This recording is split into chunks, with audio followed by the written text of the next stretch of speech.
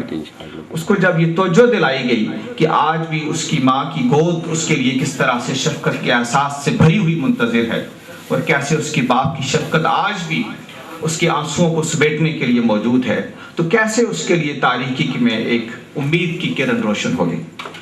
تو انسان کی فطرت تو کہیں نہیں بدلتی، تہذیب، تمدن اور خارجی حالات اس پر بلا شبہ اثر انداز ہوتے ہیں، لیکن اس کے اندر وہ جو موجود اصل چیز ہے، جس پہ اندر اس کی خلقت کا انحصار ہے، جس پر اس کی شخصیت کی اساس رکھی گئی ہے، وہ اسی طرح اس کے اندر موجود ہوتی ہے۔ بس ذرا چنگاری دکھا دیں، بس ذرا دیا سرائی دکھا دیں، تو آپ محسوس کریں گے کہ کیسے شعلے اگلنے لگتی۔ خواتین و حضرات، یہ چیز میں نے اس سفر نامے میں محسوس کی کہ آدمی کیسے اگر تہذیبوں کی بنیادی اقدار سے واقف ہے تو ان تجربات سے گزرتا ہے اور ان کے اندر سے وہ چیزیں نمایاں کرتا چلا جاتا ہے جو انسانیت کا مشترکہ ورثہ ہیں، انسانیت کی مشترکہ میراث ہے۔ قرآن مجید نے ایک وجہ، جیسے میں نے ایک سورہ آل عمران کی ایک آیت آغاز میں تلاوت کی تھی، تو سیر و سیاحت کی ایک وجہ یہ بھی بتائی ہے، ایک غرض یہ بھی بتائی ہے کہ دنیا کے اندر جو لوگ ان بنیادی سچائیوں کو بھول جاتے ہیں، جو اپنے پروردگار کی عطا کی ہوئی چیزوں کو بھول جاتے ہیں، جو عہد الست کو بھول جاتے ہیں، تو پھر وہ کس طرح کی ذلتوں سے گزرتے ہیں۔ قرآن مجید میں یہ فسیروا فی الارض کی بات کم و پیش 3 جگہ آئی ہے، اور تینوں جگہ یہ کہا گیا ہے کہ ان عبرت کے مقامات کو ضرور دیکھا جانا چاہیے جو انسانوں کی تباہی کا باعث بنے، اور ان سے سبق حاصل کیا جانا چاہیے۔ عبرت کے یہ مقامات ماضی میں نہیں ہیں، حال میں بھی ہیں۔ وہ مغرب کی جولی بھی عبرت کا ایک مقام ہے، وہ روزی بھی عبرت کا ایک مقام ہے، وہ وہاں کے محلات اور قدیم جو تہذیب کے ابھی نقوش ہیں وہ بھی ایک مقام ہے۔ ان سب کو اس لیے دیکھا جانا چاہیے کہ آپ ان سے سبق حاصل کریں، ان سے عبرت پکڑیں اور اندازہ کریں کہ جو لوگ بنیادی سچائیوں کو جھٹلاتے تھے ان کا انجام کیا ہو۔ اس لیے میں سمجھتا ہوں کہ ایک مسلمان کا قلم، ایک صاحب دل کا قلم اور ایک سوچنے سمجھنے والا قلم جب کچھ الفاظ کی ایک کہکشاں مرتب کرتا ہے، اس کی ایک کتاب کی شکل میں ترتیب دیتا ہے، تو اس کے اندر پھر اس کی اپنی روح، اس کی اپنا میسج، اس کی اپنی جو ورلڈ ویو ہے، جو اس کا تصور کائنات ہے، وہ بھی اس کے اندر داخل ہو جاتا ہے، اور وہ پوری کائنات کو اسی تناظر میں گویا دیکھنے لگتا ہے، اپنے واقعات سے اسی طرح سے سبق حاصل کرنے لگتا ہے۔ میں یہ بات بھی اضافی طور پہ کہنا چاہوں گا کہ زندگی کا ایک رنگ نہیں ہوتا، زندگی کے بہت سے رنگ ہوتے ہیں، ان سب کو اپریشیٹ کیا جانا چاہیے۔ ہر چیز ایک دائرے میں رہ کے دیکھی جائے، ایک ہی آنکھ سے دیکھی جائے، تو ہم بہت ساری چیزوں کی نزاکتوں کو پوری طرح سے محسوس نہیں کر سکتے۔ یہ جو جمالیاتی ذوق ہے، یہ اللہ تعالیٰ کی بڑی عطا ہے اگر کسی انسان کو مل جائے۔ جمالیاتی ذوق کا ظہور ایک کتاب کے صفحوں سے لے کے اس کائنات اور صفحہ ہستی پر پھیلے ہوئے بہت سارے نمونوں تک پھیلا ہوا ہے۔ ایک حسین و جمیل چہرہ، ایک اچھا شہر، ایک اچھا خوبصورت بچہ، ایک پانی کا رواں دریا، ایک ہنستا مسکراتا ہوا بچہ، ایک کھلا ہوا پھول، اس ساری چیزوں کی اپریسیشن اپنے اپنے لیول پہ ہوتی ہے۔ اور اگر آپ کے اندر اس اپریسیشن کا احساس نہیں ہے، اگر آپ کے اندر وہ ذوق لطیف موجود نہیں ہے جو ان چیزوں کو سمجھ سکے، تو میرا خیال یہ ہے کہ بہت ساری چیزوں سے یہ محرومی کے برابر ہے۔ مولانا ابوالکلام آزاد کے خطبات کے خطوط کسی نے اگر پڑھے ہوں تو اس میں آپ کو اندازہ ہوگا کہ صرف موسیقی پر جو کچھ انہوں نے لکھا اپنی آخری خط میں، وہ کچھ صاحب ذوق ہی لکھ سکتا ہے۔ جو موسیقی سے نہیں واقف، جس کو کبھی اس کی ایک جھلک دیکھنی نصیب نہیں ہوئی، جو اس کے اندر چھپی ہوئی لطافتوں کو، جس کا ذوق لطیف کبھی محسوس نہیں کر سکتا، وہ نہیں جان سکتا کہ موسیقی کیا چیز ہے، وہ نہیں جان سکتا، وہ ابوالکلام کی طرح کبھی اس کو بیان بھی نہیں کر سکتا۔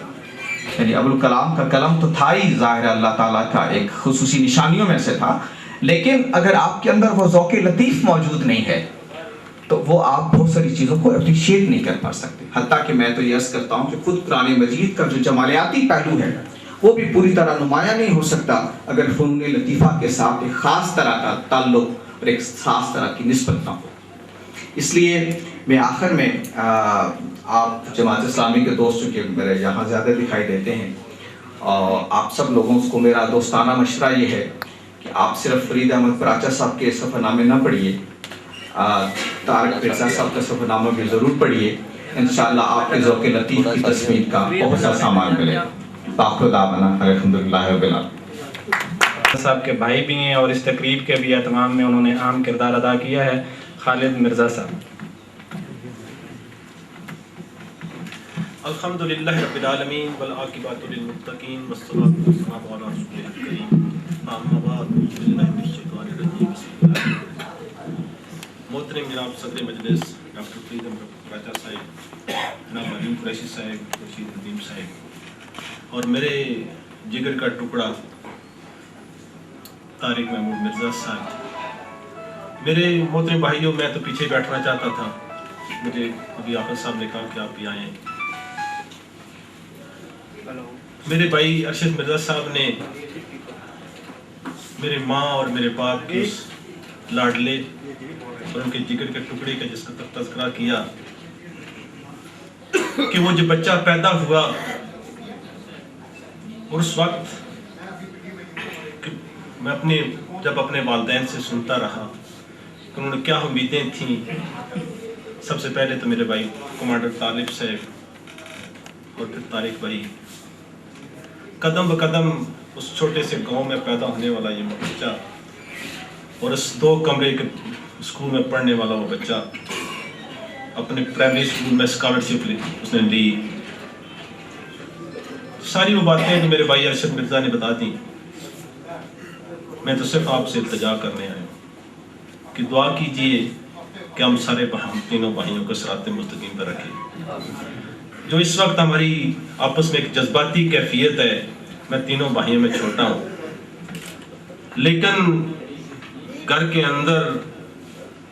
ایک چھوٹے سے چھوٹا ایک کاغذ اٹھا کر بھی اگر یہاں سے وہاں رکھنا ہے، انہوں نے کبھی اپنے اختیارات انہوں نے استعمال نہیں کیے، جو میں کہتا ہوں وہی یہ بھائی کرتے ہیں۔ اور ہم نے بچوں کو بھی اسی راستے پہ، اس دن جب بچوں کی خوشی کی تقریب تھی تو میری بڑی جذباتی کیفیت تھی کہ میری ماں اور باپ نے جو چھوٹا سا پودا لگایا تھا، اور پھر میرے بھائی نے، شاید ہم ڈر رہے تھے کہ پردیس میں جا کر کہیں اس راستے سے ہٹ نہ جائے، آج ہم اللہ کا شکر ادا کرتے ہیں کہ اپنے ماں باپ کی دی اس روشنی کو انہوں نے ابھی تک تھاما ہوا ہے، اور آپ سے بھی التجا ہے کہ آپ دعا کیجئے کہ اس روشنی کو ہم آگے تک پہنچا سکیں۔ اللہ ہم سب پر رحم فرمائے۔ اس کو کسی ایسے جو ہے وہ راستے پر چلنے نہیں دیتی جو ہے وہ فطرت کا راستہ نہ ہو اور جو اس کی تربیت کا جو ہے وہ حصہ نہ رہا ہو۔ اب میں مختصر اظہار خیال کے لیے گزارش کروں گا ادبی تنظیم خوشبو کے صدر ملک محمد اعظم صاحب سے کہ وہ تشریف لائیں اور اپنے خیالات کا اظہار فرمائیں۔ ملک محمد اعظم صاحب۔ اعوذ باللہ السمیع العلیم من الشیطان الرجیم، بسم اللہ الرحمن الرحیم، الحمدللہ وکفی، سلام علی عباد الذین اصطفیٰ، صدق اللہ مولانا العظیم۔ صاحب صدر محترم جناب ڈاکٹر فرید احمد پراچا صاحب، مصنف جناب طارق محمود مرزا صاحب، میرے بھائی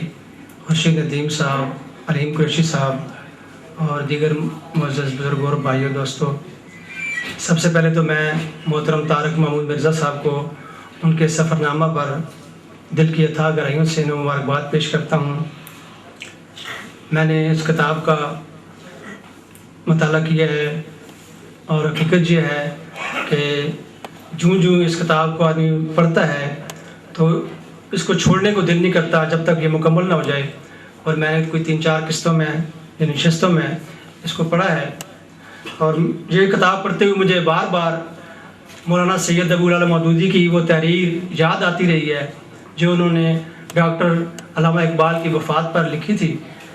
انہوں نے علامہ اقبال کے جہاں دیگر بہت ساری خصوصیات اور چیزوں کو انہوں نے خراج تحسین پیش کیا، ان کی شخصیت کے حوالے سے باتیں لکھیں، وہاں انہوں نے ایک خاص چیز جو لکھی وہ ان کے دور طالب علمی کی تھی، اور جو یورپ میں وہ رہے اور وہاں تعلیم حاصل کی، اس دوران کا انہوں نے تذکرہ کیا اور فرمایا کہ علامہ اقبال نے وہاں یورپ کو دیکھا ہے، اس کے وہاں اتنا عرصہ گزارا ہے،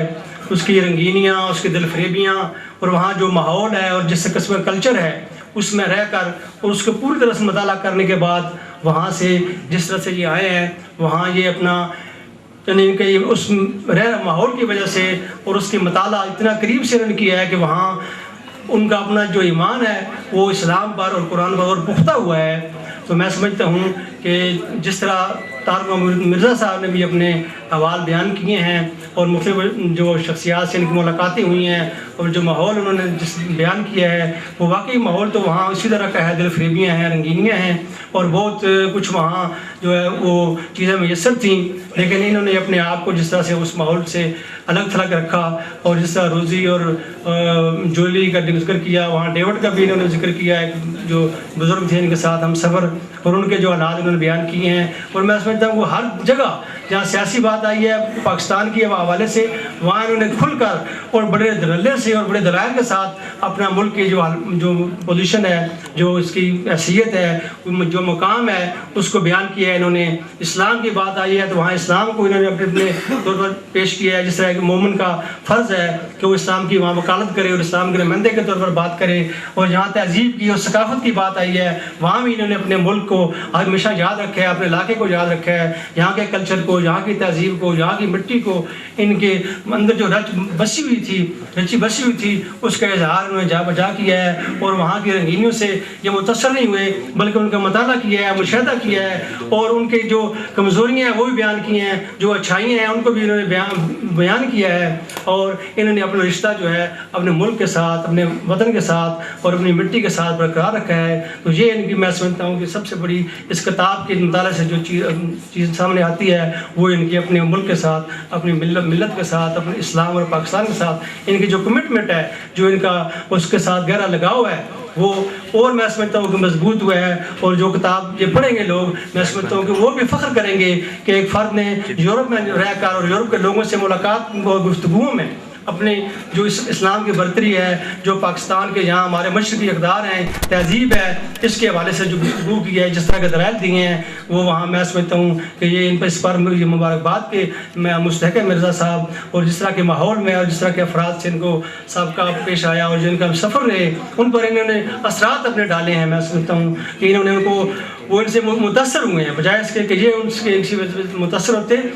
وہ ان سے متاثر ہوئے ہیں اور انہوں نے ان کے جو مشکلات تھیں، جو مصائب تھے ان کو کم کرنے اور ان کو حل کرنے میں ان کی مدد کی ہے، ان کی رہنمائی کی ہے اور انہیں یہ احساس دلایا ہے کہ انہیں اس طرح کی زندگی کی بجائے اس طرح کی زندگی گزارنی چاہیے اور اس کا راستہ جو ہے وہ اختیار کرنا چاہیے. اور یورپ کے لوگوں نے جس طرح یہ آسٹریلیا میں پچھلے 12-15 سال سے مقیم ہیں تو یورپ کے لوگوں نے بھی بلکہ وہاں کئی لوگوں نے اس خواہش کا اظہار کیا کہ وہ یہاں رہتے ہیں اور یہاں کے ماحول اس چیزوں سے وہ تنگ آئے ہوئے ہیں، اکتائے ہوئے ہیں. وہ انہوں نے اس پر فخر کا اظہار کیا کہ آپ آسٹریلیا میں رہتے ہیں اور ہماری بھی خواہش ہے کہ ہم آسٹریلیا جائیں اور آسٹریلیا کو دیکھیں. یہ پرامن علاقہ ہے اور خوبصورت علاقہ ہے، یعنی یورپ سے بھی زیادہ اس کو ان کے نزدیک اس کی اہمیت ہے. تو میں سمجھتا ہوں کہ میرے طارق محمد مرزا صاحب نے یہ جو اپنا سفر نامہ لکھا ہے اور اس میں ایک بات جو خاص طور پر جو نوٹ کرنے والی ہے وہ یہ ہے کہ یہ کوئی وہاں یعنی کسی ملازمت کے سلسلے میں یا کسی وفد کے ساتھ یا اس طرح نہیں گئے ہیں، یہ باقاعدہ یعنی طے کر کے اور سفر پر گئے ہیں.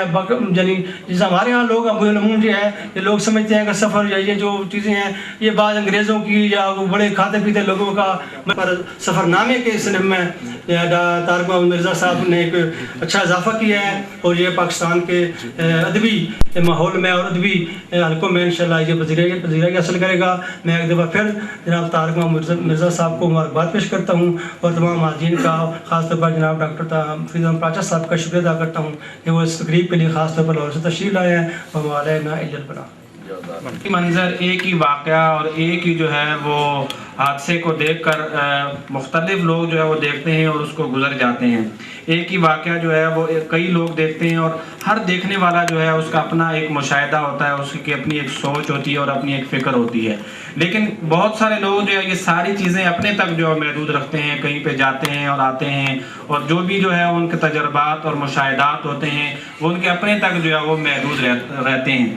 لیکن یہ اللہ تعالیٰ کی جو خاص عنایت ہے کہ وہ کچھ لوگوں کو جو ہے وہ صلاحیت عطا کر دیتا ہے کہ وہ جو کچھ دیکھتے ہیں، سمجھتے ہیں اور محسوس کرتے ہیں اور جو ان کا مشاہدہ ہوتا ہے اس کو بیان کرنے کی صلاحیت اور پھر اس کو جو ہے وہ لکھنے کی جو صلاحیت ہے، یہ اللہ تعالیٰ کی خصوصی عنایت اور کرم ہے۔ اور اس کے ذریعے سے یہاں بیٹھے بیٹھے جو ہے ان سفر ناموں کے ذریعے سے ہم پوری دنیا کا جو ہے وہ مطالعہ کرتے ہیں، پوری دنیا کے حالات اور واقعات جو ہمارے سامنے آتے ہیں، اور کوئی بھی سفر نامہ جب ہم پڑھتے ہیں تو وہ سارا جو منظر ہے وہ ہمارے سامنے جو ہے وہ آ جاتا ہے۔ طارق مرزا صاحب نے بھی جو خوبصورت جو ہے وہ اپنا سفر نامہ لکھا ہے، اس کو پڑھ کر جو ہے وہ ہم ان ساری جگہوں سے جو ہے وہ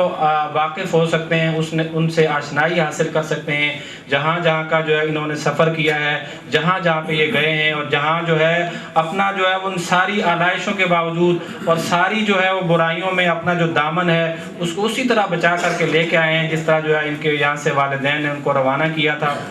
تو میں اب گزارش کرتا ہوں،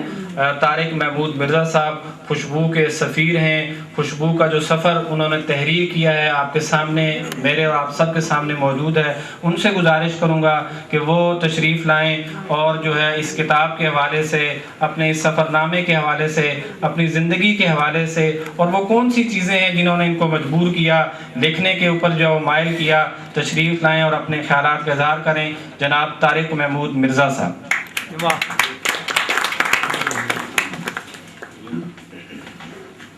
صدر محفل جناب ڈاکٹر فرید احمد پراچا صاحب، مہمان خصوصی صدر خوشبو ملک اعظم صاحب، معزز مہمان گرامی اور دوستوں، اتنی اچھی تقریریں ہو چکی ہیں اور اتنے پروفیشنل مقررین نے تقریریں کی ہیں کہ اب میرے جیسا کم بولنے والا اور زیادہ لکھنے والا شخص شاید کچھ نہ کہہ پائے۔ میں تھوڑا سا کتاب کے بارے میں بات کرنا چاہوں گا، اور اس سے زیادہ میں اردو کے حوالے سے جو آسٹریلیا میں جو کچھ ہو رہا ہے یا اس میں تھوڑا بہت میرا کنٹریبیوشن ہے اس کے حوالے سے کچھ عرض کرنا چاہوں گا۔ کتاب کا جہاں تک تعلق ہے، یہ اصل میں شروع میں جب میں وہاں سفر پر گیا تھا تو اس وقت تو میرا کتاب لکھنے کا کوئی ارادہ نہیں تھا، میں صرف ایک سیاحت کی غرض سے گیا تھا، اور بے شک اس میں مطالعاتی ایک جو حص ہوتی ہے اس کی تسکین کے لیے بھی گیا تھا۔ لیکن جب میں وہاں گیا اور سفر کے دوران ایسے کرداروں سے ملاقات ہوئی، ایسے واقعات پیش آئے اور ایسی کہانیاں میرے سامنے آئیں جو نہ صرف عام قارئین کے لیے بلکہ ایک پاکستانی ہونے کے ناطے خود میرے لیے اور میرے خیال میں میرے قارئین کے لیے بھی باعث فخر ثابت ہوتی۔ جیسے سوئٹزرلینڈ میں ملنے والا مجھے ایک کپل جو تمام پاکستانیوں کو فرشتہ سمجھتے ہیں، اور ان کی کہانی اور اس کا بیک گراؤنڈ اس کو لوگوں تک نہ پہنچانا میرے خیال میں وہ ناانصافی تھی۔ اس کے باوجود بھی آسٹریلیا جیسی مصروفیات سے بھرپور زندگی میں کتاب لکھنا میرے لیے خاصا مشکل کام تھا۔ حالانکہ میں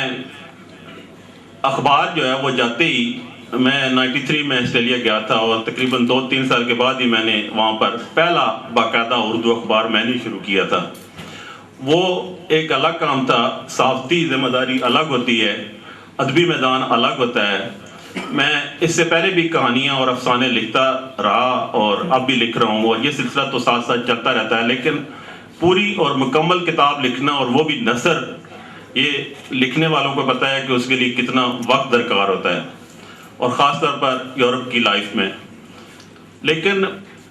یہ چیزیں سامنے آئیں اور اس کے بعد پھر یہ ہوا کہ وہ اخبار جب